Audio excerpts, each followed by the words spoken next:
Good morning. Welcome to chapter 14 on this beautiful Saturday morning at the tail end of November. So today's chapter is Snape's Grudge, and let's begin. No one in Gryffindor Tower slept that night. They knew that the castle was being searched again, and the whole house stayed awake in the common room, waiting to hear whether Black had been caught. Professor McGonagall came back at dawn to tell them that he had again escaped. Everywhere they went next day, they saw signs of tighter security. Professor Flitwick could be seen teaching the front doors to recognize a large picture of Sirius Black. Filch was suddenly bustling up and down the corridors, boarding up everything from tiny cracks in the walls to mouse holes. Sir Cadogan had been sacked. His portrait had been taken back to its lonely landing on the 7th floor, and the fat lady was back. She had been expertly restored, but it was still extremely nervous, and had only agreed to return to her job on condition that she was given extra protection. A bunch of surly security trolls had been hired to guard her. They paced the corridor in a menacing group, talking in grunts and comparing the size of their clubs. Good morning, everybody. 1 second, please.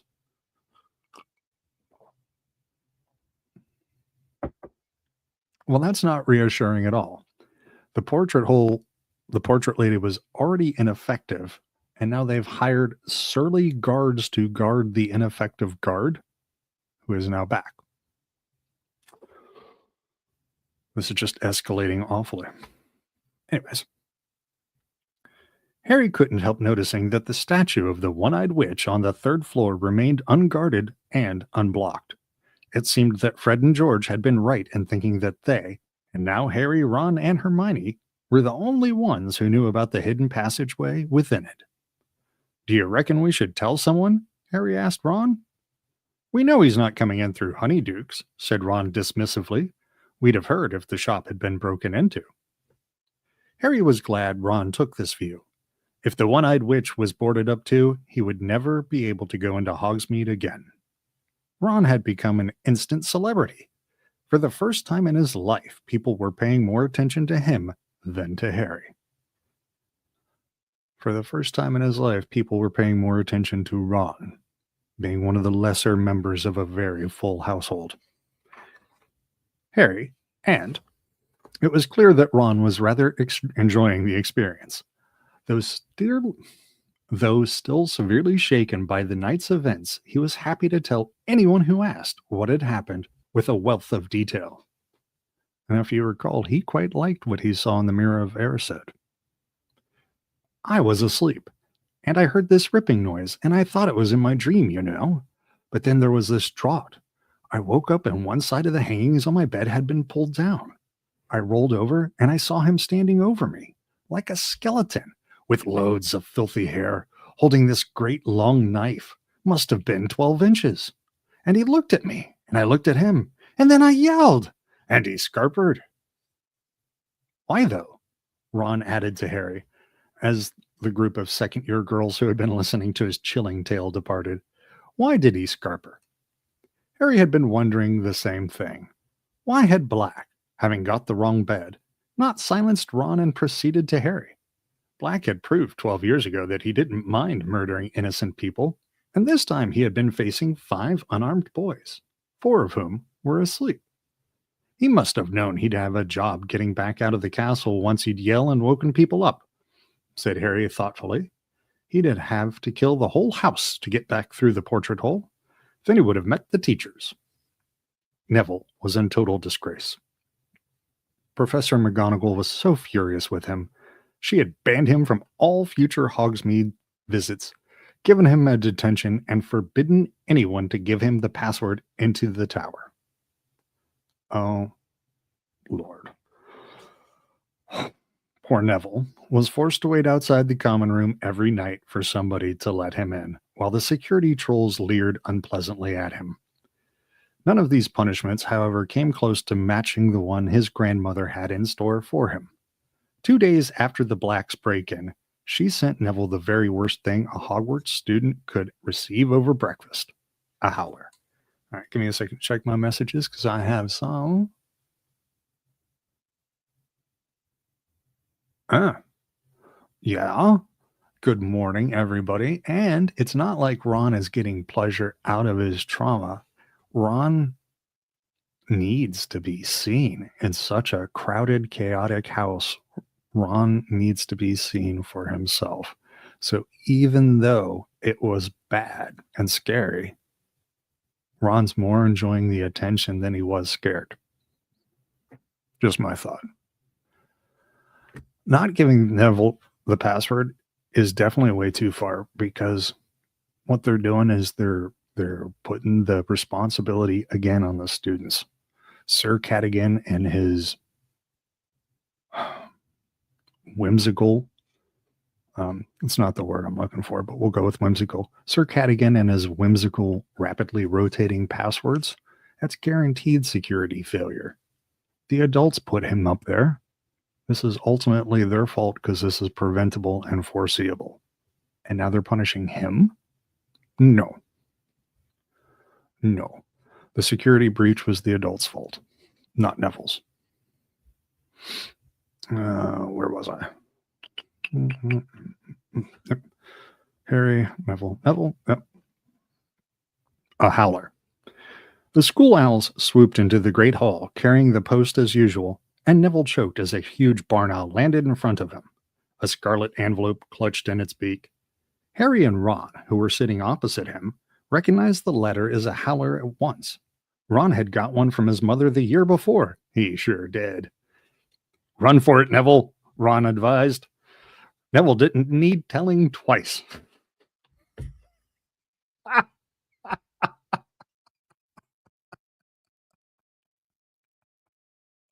Okay, I love that.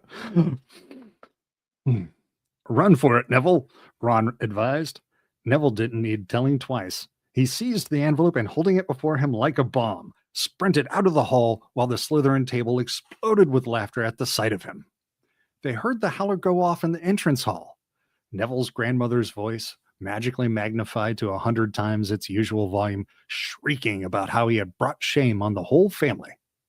Harry was too busy feeling sorry for Neville to notice immediately that he had a letter too. Hedwig got his attention by nipping him sharply on the wrist. Ouch! Oh, thanks, Hedwig. Harry tore open the envelope while Hedwig helped herself to some of Neville's cornflakes. The note inside said, and if you have some coffee, this is a great time for it. Excuse me. Thank you. Dear Harry and Ron, how about having tea with me this evening round 6? I'll come and collect you from the castle. Wait for me in the entrance hall. You're not allowed out on your own. Cheers, Hagrid. He probably wants to hear all about Black, said Ron. So at 6 o'clock that evening, Harry and Ron left Gryffindor Tower, past the security trolls, at a run, and headed down to the entrance hall. Hagrid was already waiting for them. All right, Hagrid, said Ron. Suppose you want to hear about Saturday night, do you? I've already heard all about it, said Hagrid, opening the front doors and leading them outside. Oh, said Ron, looking slightly put out. Why is Ron put out? We know why Ron's put out. The first thing they saw on entering Hagrid's cabin was Buckbeak, who was stretched out on top of Hagrid's patchwork quilt.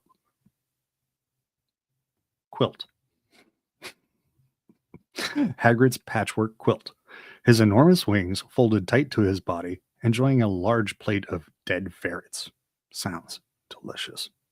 Averting his eyes from this unpleasant sight, Harry saw a gigantic hairy brown suit and a very horrible yellow and orange tie hanging from the top of Hagrid's wardrobe door. What are they for, Hagrid? Buckbeak's case against the Committee for the Disposal of Dangerous Creatures, said Hagrid. This Friday. Him and me'll be going down to London together. I've booked 2 beds on the night bus. He's going to carry this thing on the night bus? Everything's going to get murdered. Let me check the comments here. Yeah, they are absolutely shaming Neville for the mistakes of the teachers. This is, yeah, Neville.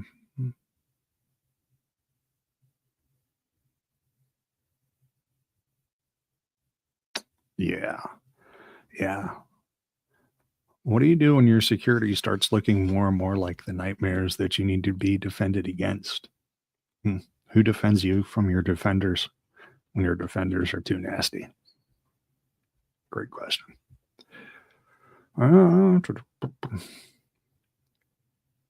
Anyways, the night bus, terrible plan. Harry felt a nasty pang of guilt. He had completely forgotten that Buckbeak's trial was so near. And judging by the uneasy look on Ron's face, he had too. They had also forgotten their promise about helping him prepare Buckbeak's defense. The arrival of the firebolt had driven it clean out of their minds. Hagrid poured them a tea and offered them a plate of bath buns, but they knew better than to accept. They had had too much experience of Hagrid's cooking. I got something to discuss with you two, said Hagrid, sitting himself between them and looking uncharacteristically serious. I'm sorry, I'm distracted by bath buns. I assume there's some sort of UK-ish bun, probably named after the city of Bath. But I'm thinking of bath bombs. So I'm imagining some buns that you eat in the bath. Maybe cinnamon flavored. I don't know. I'm ridiculous. I've got something to discuss with you two, said Hagrid, sitting himself between them and looking uncharacteristically serious. What? Said Harry. Hermione, said Hagrid. What about her? Said Ron. She's in a right state, that's what. She's been coming down to visit me a lot since Christmas. Been feeling lonely. First, you weren't talking to her because of the firebolt. Now you're not talking to her because of her cat. 8 scabbers, Ron interjected angrily. Because her cat acted like all cats do, Hagrid continued doggedly. She's cried a few fair times, you know. Going through a rough time at the moment. Bitten off more than she can chew, if you ask me. All the work she's trying to do. Still found time to help me with Buckbeak's case, mind. She's found some really good stuff for me. Reckon he'll stand a good chance now. Hagrid, we should have helped as well. Sorry, Harry began awkwardly. I'm not blaming you, said Hagrid, waving Harry's apology aside. God knows you've had enough to be getting on with. I've seen you practicing Quidditch every hour of the day and night, but I gotta tell you, I thought you'd value your friend more than broomsticks or rats. That's all. It's interesting that Harry gets validated for all the time he spends doing hard work. Apparently, Hermione has lots of free time, and nobody's concerned about the amount of work she's doing at all. Let's check our messages.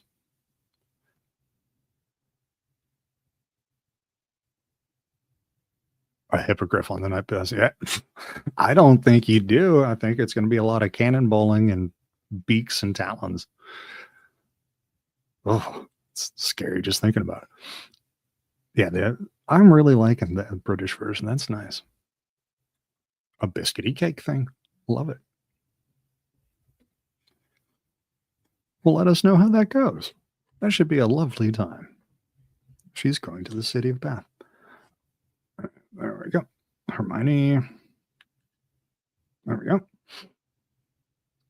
Harry and Ron exchanged uncomfortable looks. Really upset she was when Black nearly stabbed you, Ron. She's got her heart in the right place, Hermione has, and you two not talking to her. If she'd just get rid of that cat, I'd speak to her again, Ron said angrily, but she's still sticking up for it. It's a maniac, and she won't hear a word against it. Ah, well, people can be a bit stupid about their pets, said Hagrid wisely. Behind him, Buckbeak spat a few ferret bones onto Hagrid's pillow. All right, see, that's just a clever paragraph there, because he's telling Ron that he's being stupid, but he's not seeing how he himself is being stupid. It's a lot of work to do in 2 sentences. Good writing.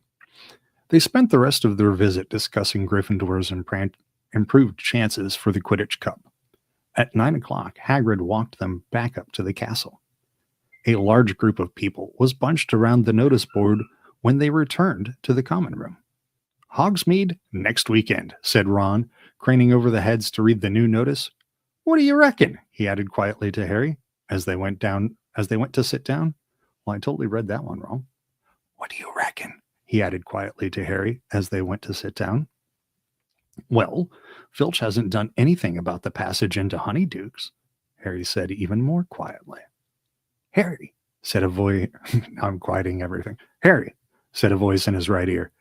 Harry started and looked around at Hermione, who was sitting at the table right behind them and clearing a space in the wall of books that had been hiding her. Harry, if you go into Hogsmeade again, I'll tell Professor McGonagall about that map, said Hermione. Can you hear someone talking, Harry? Growled Ron, not looking at Hermione. Ron, how can you let him go with you? After what Sirius Black nearly did to you? I mean it. I'll tell. So now you're trying to get Harry expelled, said Ron furiously. Haven't you done enough damage this year?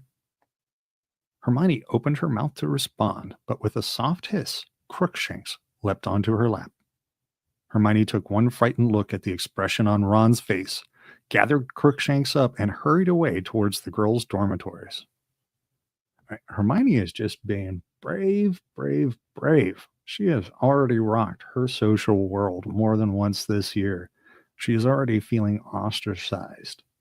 And she has the courage yet again to stand up and at least say something.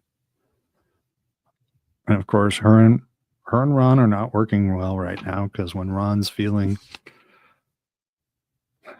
Ron likes to defend, even sometimes those who don't need defending. Ron is a defender. So how about it? Ron said to Harry, as though there had been no interruption. Come on, last time we went, you didn't see anything. You haven't even been inside Zonko's yet. Harry looked around to check that Hermione was well out of earshot. Okay, he said, but I'm taking the invisibility cloak this time. On Saturday morning, Harry packed his invisibility cloak in his bag, slipped the Marauder's map into his pocket, and went down to breakfast with everyone else. Hermione kept shooting suspicious looks down the table at him, but he avoided her eye and was careful to let her see him walking back up the marble staircase in the entrance hall as everybody else proceeded to the front doors. Bye, Harry called to Ron. See you when you get back. Ron grinned and winked. Now I'm going to check the messages. Yeah, it's almost like they're going to give her last name back. She's going to start being Hermione Granger every time instead of just Hermione. She really is. I mean, you know it's the right thing to do when it costs you. He does. He does, and that's part of their disagreement. They're not arguing over the same thing. Hermione is trying to advocate for, safety, and Ron, who's only ever possessed hand-me-downs. Scabbers is all he's got, and Scabbers might be old, used, and boring, but it's all he's got, and he values it. And Hermione has not valued his rat that he cares about the whole time. And when you don't have a lot, you want your friends to respect what you do have. Oh yeah, we just started the page. Ron grinned and winked. Harry hurried up to the third floor, slipping the Marauder's map out of his pocket as he went. Crouching behind the one-eyed witch, he smoothed it out. A tiny dot was moving in his direction. Harry squinted at it. The minuscule writing next to it read, Neville Longbottom. Harry quickly pulled out his wand, muttered, Descendium, and shoved his bag into the statue, but before he could climb in himself, Neville came around the corner. Harry. Excuse me. Harry, I forgot you weren't going to Hogsmeade either. Hi, Neville, said Harry, moving swiftly away from the statue and pushing the map back into his pocket. What are you up to? Nothing, shrugged Neville. Want a game of exploding snap? Not now. I was going to go to the library and do a vampire essay for Lupin. I'll come with you, said Neville brightly. I haven't done it either. Hang on. Yeah, I forgot. I finished it last night. Brilliant. You can help me, said Neville, completely displaying a lack of any social awareness. his round face anxious. I don't understand that thing about the garlic at all. Do they have to eat it, or? Neville broke off with a sharp gasp. I've done that terribly, excuse me. Neville broke off with a sharp gasp, looking over Harry's shoulder. It was Snape. Neville took a quick step behind Harry. And what are you two doing here? Said Snape, coming to a halt and looking from one to the other. An odd place to meet. To Harry's immense disquiet, Snape's black eyes flicked to the doorways on either side of them, and then to the one-eyed witch.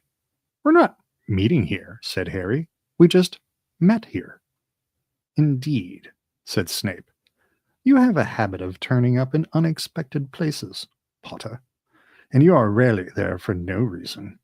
I suggest the pair of you return to Gryffindor Tower, where you belong.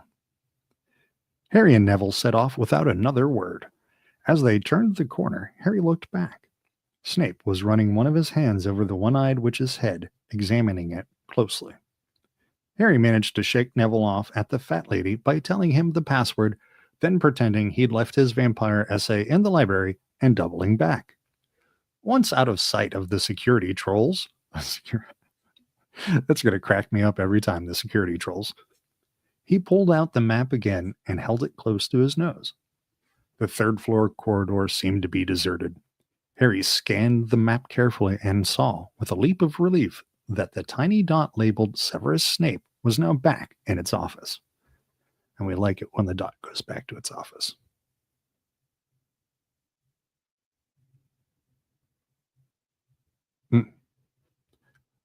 Well, no, Hermione wouldn't like admitting to her mistakes because Hermione is afraid of making mistakes.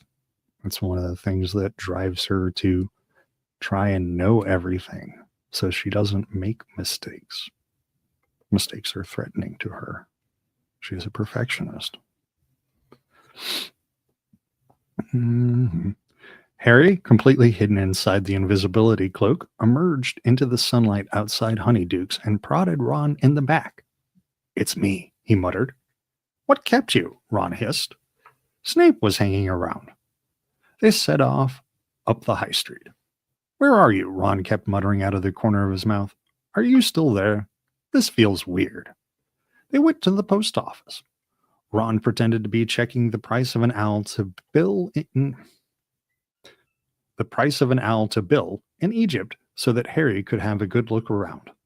The owl sat hooting softly down at him, at least 300 of them, from great grays right down to tiny little scops owls, local deliveries only, which were so small that they could have sat in the palm of Harry's hand. They sound adorable. I want to.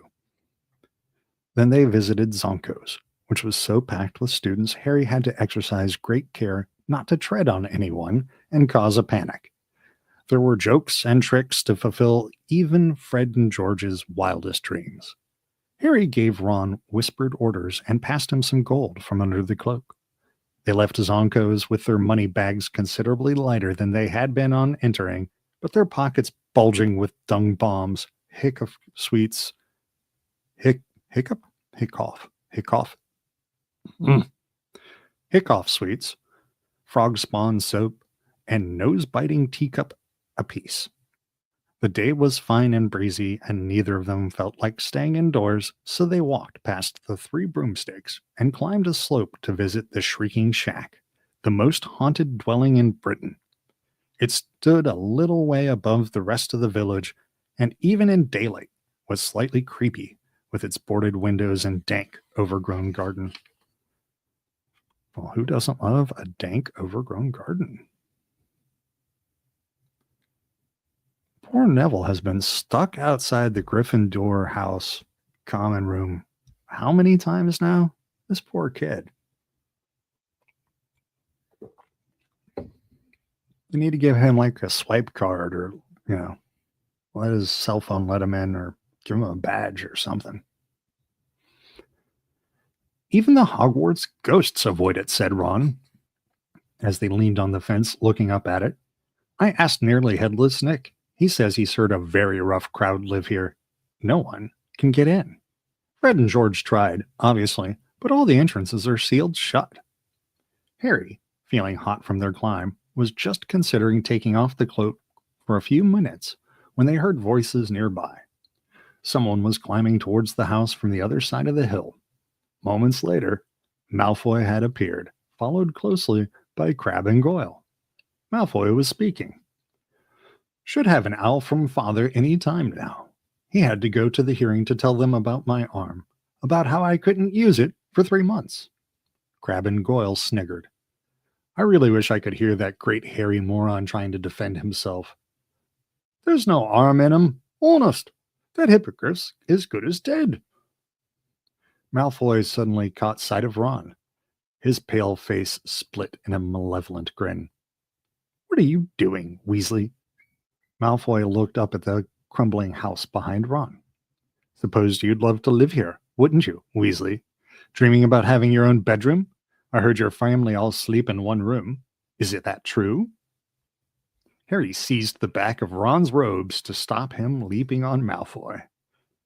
Leave him to me, he hissed in Ron's ear.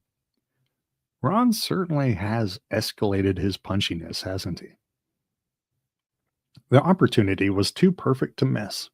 Harry crept silently around behind Malfoy, Crabbe, and Goyle, bent down and scooped a large handful of mud out of the path. We were just discussing your friend Hagrid, Malfoy said to Ron, just trying to imagine what he's saying to the Committee for the Disposal of Dangerous Creatures. Do you think he'll cry when they cut his hippogriffs? Splat! Malfoy's head jerked forwards as the mud hit him. His silver blonde hair was suddenly dripping in muck. What the? Ron had to hold on to the fence to keep himself standing. He was laughing so hard. Malfoy, Crabbe, and Goyle spun stupidly on the spot, staring wildly around. Malfoy was trying to wipe his hair clean. What was that? Who did that? Very haunted up here, isn't it? Said Ron, with the air of one commenting on the weather. Crabbe and Goyle were looking scared. Their bulging muscles were no use against ghosts. Malfoy was staring madly around at the deserted landscape. Harry sneaked along the path where a particularly sloppy puddle yielded some foul-smelling green sludge. At least it's the Slytherin colors. Splatter! Crabbe and Goyle caught some this time. Goyle hopped furiously on the spot, trying to rub it out of his small, dull eyes.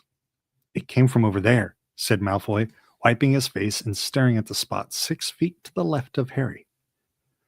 Crabbe blundered forwards, his long arms outstretched like a zombie. Harry dodged around him, picked up a stick, and lobbed it at Crabbe's back. Harry doubled up with silent laughter as Crabbe did a kind of pirouette in midair, trying to see who had thrown it. As Ron was the only person Crabbe could see, it was Ron he started towards. But Harry stuck out his leg, Crabbe stumbled, and his huge, flat foot caught the hem of Harry's cloak. Harry felt a great tug, then the cloak slid off his face.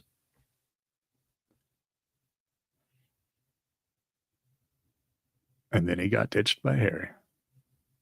No, Neville doesn't have any close friends he hangs out with. No, he surely does not. For a split second, Malfoy stared at him. Arg! He yelled, pointing at Harry's head. Then he turned tail and ran, at breakneck speed, back down the hill, Crabbe and Goyle behind him. Harry tugged the cloak up again, but the damage was done. Harry, Ron said, stumbling forward and staring hopelessly at the point where Harry had disappeared. You'd better run for it. If Malfoy tells anyone, you'd better get back to the castle quick. See you later, said Harry, and without another word, he tore back down the path towards Hogsmeade. Would Malfoy believe what he had seen? Would anyone believe Malfoy? No one knew about the invisibility cloak. Nobody except Dumbledore. Harry's stomach turned over. Dumbledore would know exactly what had happened if Malfoy said anything. Back at Honeyduke's, back down the cellar steps, across the stone floor, through the trapdoor, Harry pulled off the cloak, tucked it under his arm, and ran flat out along the passage.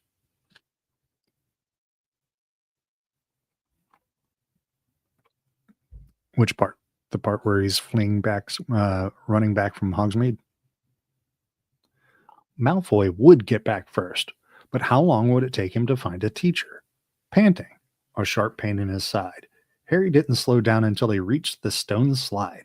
He would have to leave the cloak where it was. It was too much of a giveaway if Malfoy had tipped off a teacher. He hid it in a shadowy corner, then started to climb, fast as he could, his sweaty hands slipping on the sides of the chute. Let's pause. Can you feel that? Can you feel the panic of trying to race Malfoy back to school to get your story out first, and you're trying to climb a slippery chute, scrabbling with your hands in the slime? Yeah, feel that for a second. Oh. He reached the inside of the witch's hump, tapped it with his wand, stuck his head through, and hoisted himself out. The hump closed, and just as Harry jumped out from behind the statue, he heard quick footsteps approaching. It was Snape. He approached Harry at a swift walk, his black robes swishing, then stopped in front of him. So, he said. There was a look of suppressed triumph about him. Harry tried to look innocent, all too aware that his sweaty face and his muddy hands, which he quickly hid in his pockets. Come with me, Potter, said Snape. Harry followed him downstairs, trying to wipe his hands clean on the inside of his robes without Snape noticing. They walked down the stairs to the dungeons, and then into Snape's office. Harry had only been in here once before, and he had been in very serious trouble then too. Snape had acquired a few more horrible slimy things in jars.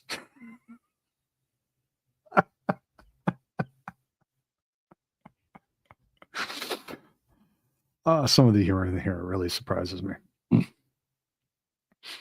Snape had acquired a few more horrible slimy things in jars since last time, all standing on shelves behind his desk, glinting in the firelight and adding to the threatening atmosphere. Sit, said Snape. Harry sat.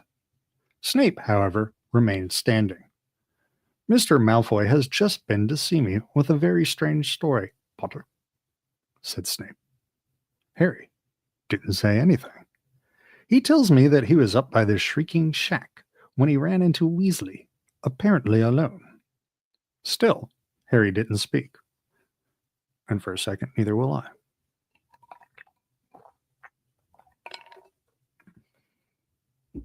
Thank you. Still, Harry didn't speak.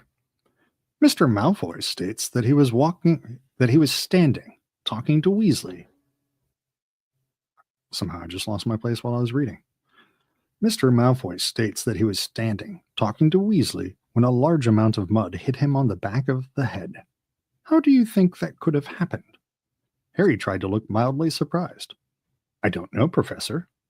Snape's eyes were boring into Harry's. It was exactly like trying to stare out a hippogriff. Harry tried hard not to blink. Checking the comments.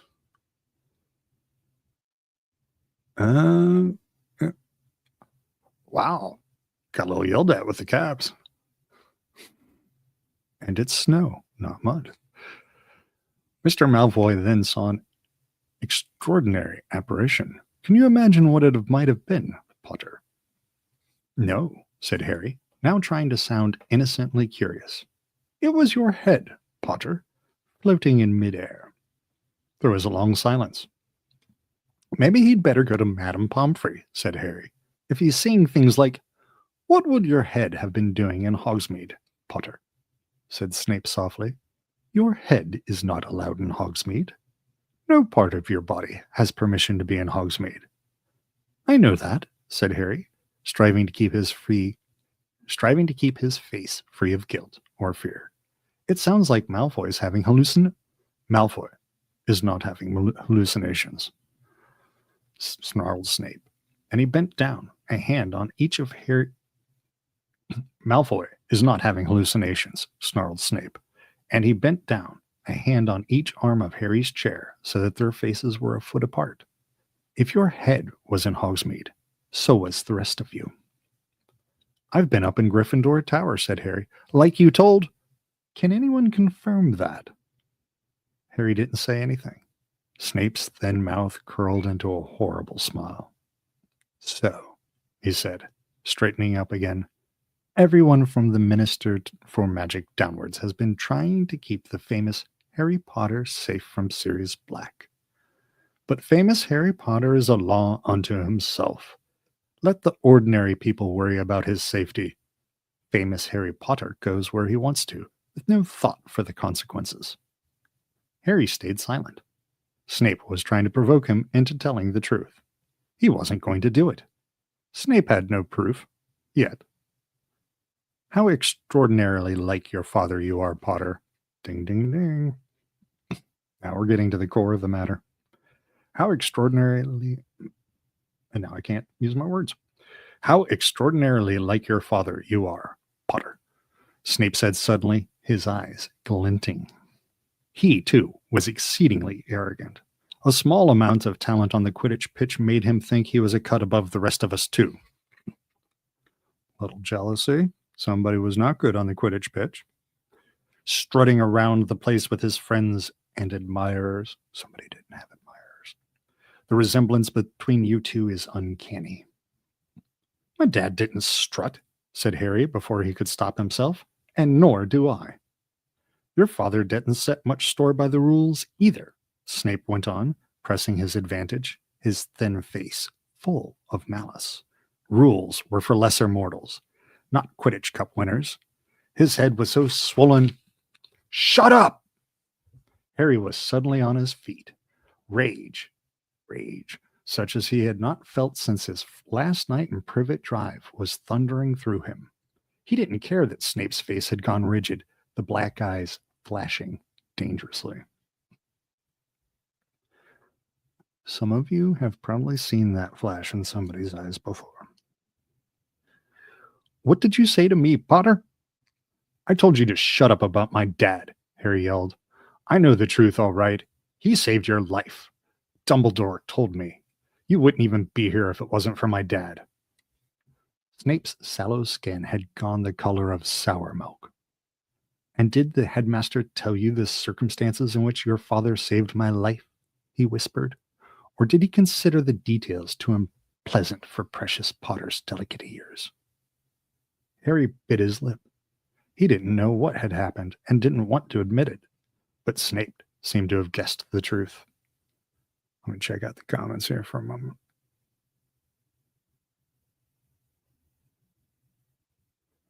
Oh, yeah. His parents were definitely a trigger for Harry.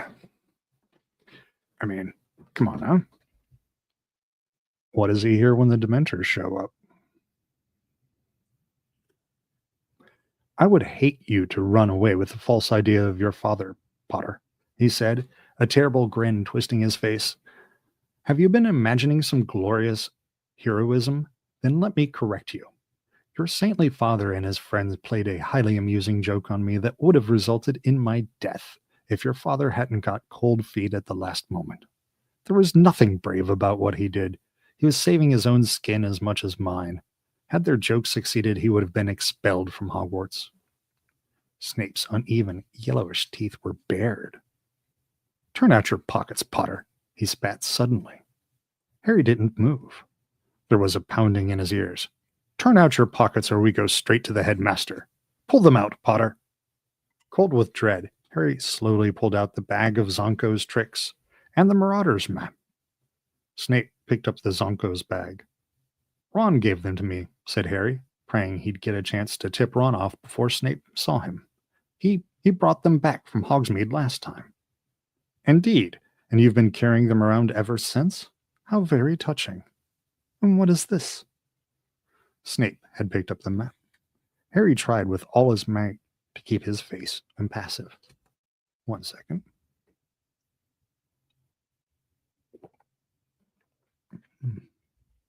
Appreciate your patience. If you hate watching me drink coffee, wait for the remasters. There's none of that in there. Spare bit of parchment, he shrugged.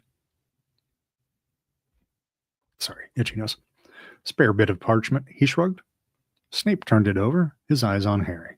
Surely you don't need such a very old piece of parchment, he said. Why don't I just throw this away? His hand moved towards the fire. No, Harry said quickly.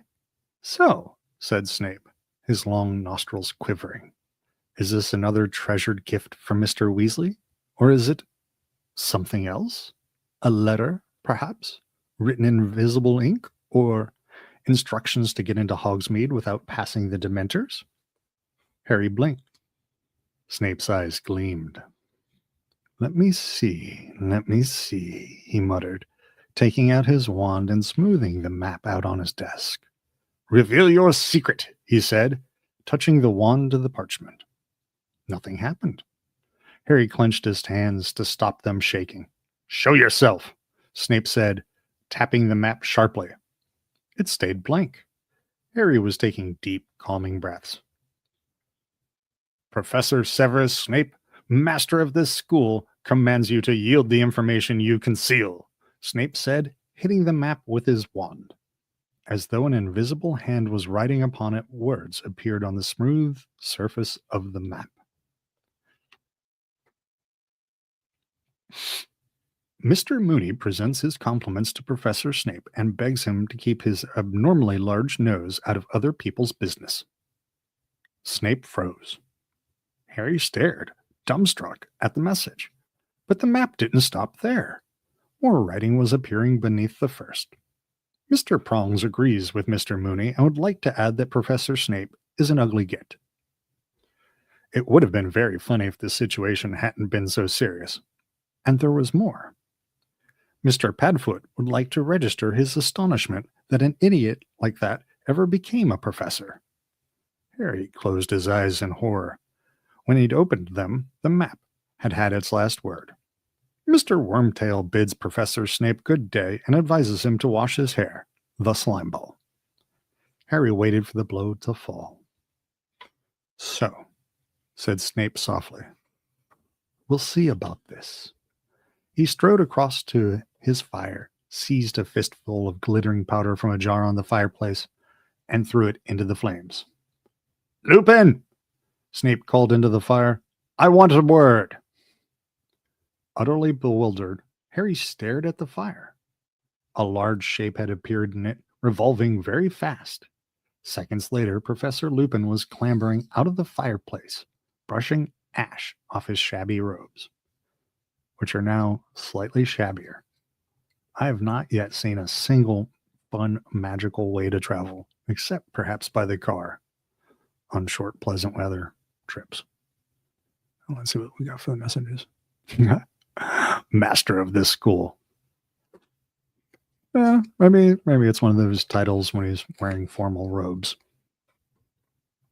Yeah, maybe they have formal balls at the Ministry of Magic or something. I don't know. Brushing ash off his shabby robes. You called, Severus? Said Lupin mildly. I certainly did, said Snape. His face contorted with fury as he strode back to his desk. I have just asked Potter to empty his pockets. He was carrying this. Excuse me. Snape pointed at the parchment, on which the words of Messrs. Mooney, Wormtail, Padfoot, and Prongs were still shining. An odd, closed expression appeared on Lupin's face. Well, said Snape. Lupin continued to stare at the map. Harry had the impression that Lupin was doing some very quick thinking. Well, said Snape again, this parchment is plainly full of dark magic. This is supposed to be your area of expertise, Lupin. Where do you imagine Potter got such a thing?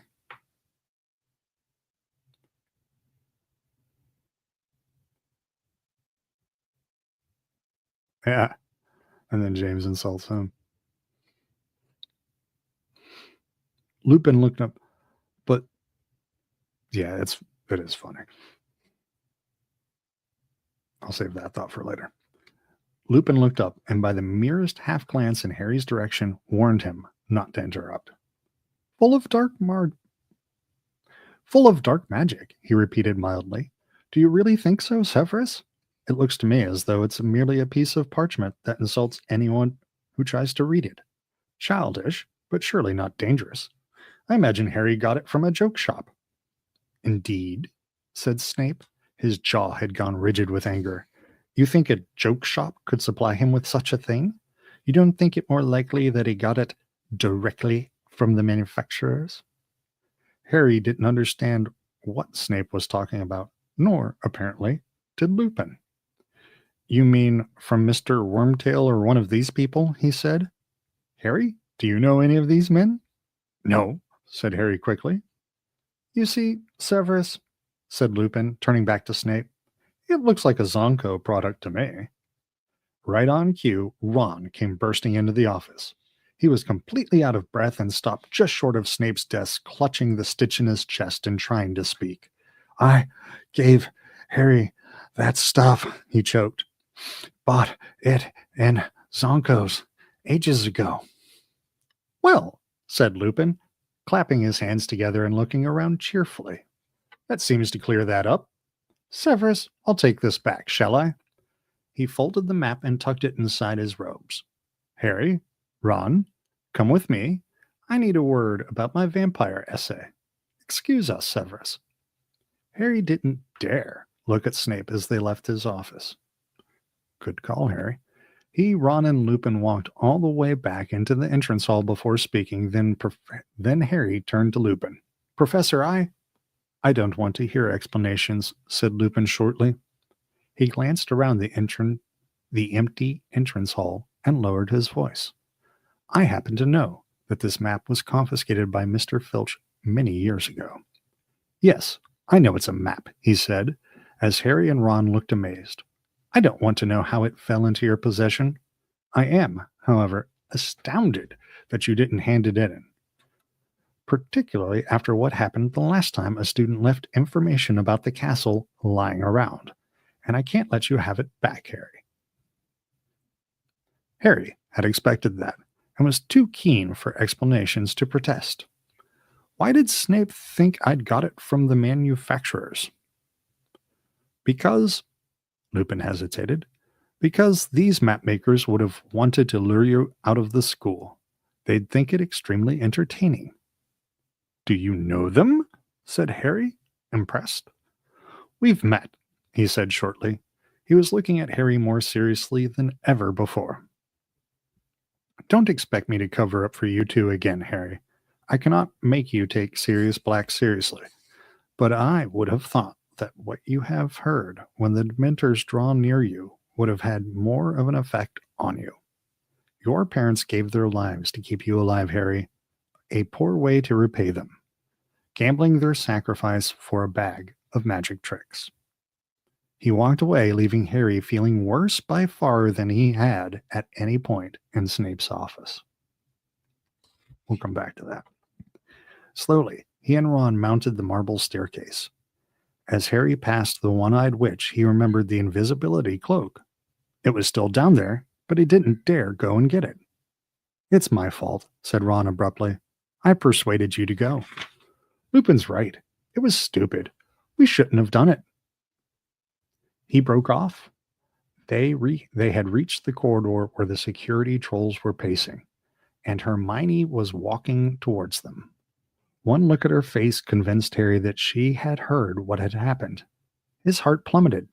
Had she told Professor McGonagall? Come to have a good gloat, said Ron savagely, as she stopped in front of them, or have you just been to tell on us? No, said Hermione. She was holding a letter in her hands and her lip was trembling. I thought you ought to know. Hagrid lost his case. Buckbeak is going to be executed. All right, so that brings us to the end of chapter 14, and our next read will be chapter 15, the Quidditch Final. Before I wrap up today, though, let's talk a little bit more about what we saw from Snape and Lupin in today's read. And this chapter is appropriately titled because this really is, as a reader, the first time we're really experiencing what Snape's grudge is all about. And Snape, we already know from the movies, is not a man who can let go of the past. So he is letting us know in his exposition now that he is holding Harry accountable for the sins of his father. And it's great that Lupin shows up to rescue him, because this wasn't going to go well. And Lupin does a great job here. And he does remind Harry that he does have some responsibility to take care of himself. So the little bit of shame and guilt that Harry feels, he actually feels some guilt. That's why it hurt. Snape scared him. Lupin guilted him. And that's actually going to be far more effective. And that brings us to the end of today's live. I hope you had a great time. I know I did. You all have been so very chatty, and I loved it all. And the Hogwarts Express is probably the only good way to travel because they have snacks. All right. Well, I'll see you guys later. Have a great day. Bye.